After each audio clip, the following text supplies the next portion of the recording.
football can connect people, bring people together. So this is a legacy, and the legacy is not something that you use or eat or drink in one day. A legacy is something that has to last. Sport has the power to inspire and unite people. Say what?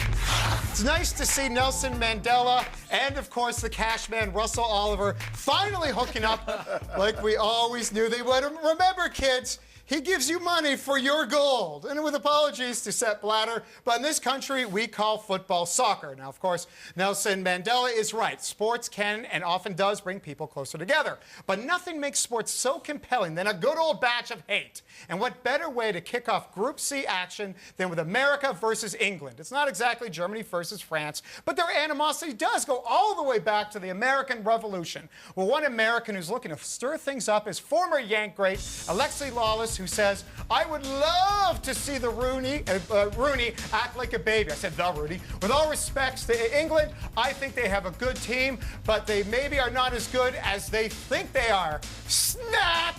Look at Lawless there.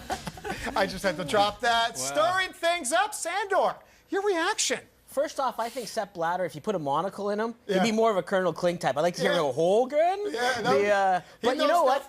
Alexi Lawless has done this before. A couple years ago, he was with the LA Galaxy when he was the general manager there. He ripped on the English Premier League, saying it's not as good as MLS to watch. And this is a guy that has always been staunchly America first. Remember the Adidas ads in the 90s? You might not remember, where he said, like, I'm an American, when they were going all around the world with the U.S. national team and telling them they don't do things the way the Americans do. So he's always been a big flag waver. But at the same time, he's dead on right. England is overrated, and they're ripe for an upset. But in soccer, I mean, isn't, and you know the sport a lot better than I do, but it seems to me that if you start calling out a team and you want to get that team to get back at you and trying to get out of their game plan, maybe want to score a little faster, soccer is all a very strategic game. Right. You want to stay on your game. Him saying that, maybe he's trying to really push those buttons, because at the end of the day, England's going to beat the States. They're not going to. You know what, guys? These teams are a lot closer than you think they are. The Americans, as a group, and I'm a big, because I'm a big MLS guy, and I want to see the States do well, because I think in the long run, if they do well, it'll be more spots for CONCACAF. And they'll give, if them and Mexico go on decent runs, that means that there might be another spot or two for Canada or other qualifiers from this area to get into the World Cup. But the Americans have this siege mentality because they know they're not well liked, and that the rest of the world is sort of like, please, America, please not be good at soccer. Please be this one thing you can't hold over us.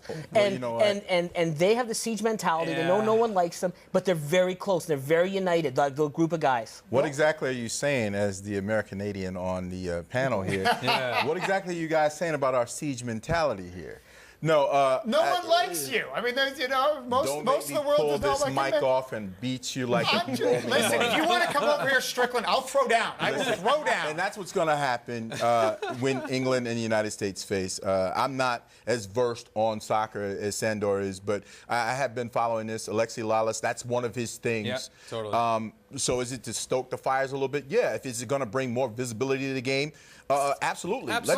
Let's get the fans more involved and engaged here. You know, Mr. Sandor over here, he wrote an article begging. Sandor wrote an article begging us to cheer for the United States. And again, he was doing it partially just to help to push, you know, MLS soccer. But let me, guys, ask you, on a world stage here, who are you rooting for? England, who, you know, we were sort of related to for a very long period of time, or the United States? They're our neighbor, but everyone loves to hate Americans. Well, who are you rooting for? Well, even though all the colors are similar, I just have to go with the red, white, and the blue, baby. Wow. See, gotta go with the red, white, and the blue. You know, you see, I mean, I'm rooting for England for a very important reason. You know, you say the rest of the world hates Americans, this and that. In the world of soccer, you correct me if I'm wrong, in the world of soccer, the English are the most hated team out there. I would say the English, because there's a few other European teams that are pretty up there. I want to see England go far in this tournament. First of all, I want to see what happens to that country if England does get really far in this tournament, because at the end of the day, they are like so hungry. Oh my God! Do you think the Montreal Canadian fans rioted after, you know, Game 3 in Montreal? Imagine what that country is going to do if they get. And really, this is more of a social comment, but I really sort of have disdain when the Canadians and people around the world have this sort of anti-American thing. You know what? I've been to New York and Maui, and they're both United States in the last year. Loved it. Loved going to the United States. I hate this sort of idea that somehow because they don't have public health care, they're somehow beneath us. I hate that provincial attitude. I like the States. They're our neighbors. I don't have a problem with them. And somehow I guess that makes me, and from the emails I got, less of a Canadian because I somehow say, hey, you know what? I like Americans. They're all right with me. Well, you can be an AmeriCanadian with me, buddy. All right. As long as you don't admit to liking Coors Light or Bud Light, you'll be fine with most Canadians. We got to take a break. And is it time to believe the Steven Strasburg hype? And look out, Chicago Blackhawks. You scored 7 goals against the Flyers in Game 5. You're leading the series. The Flyers have you right where they want you. No, really, they do. I mean it. In or out? Coming up next.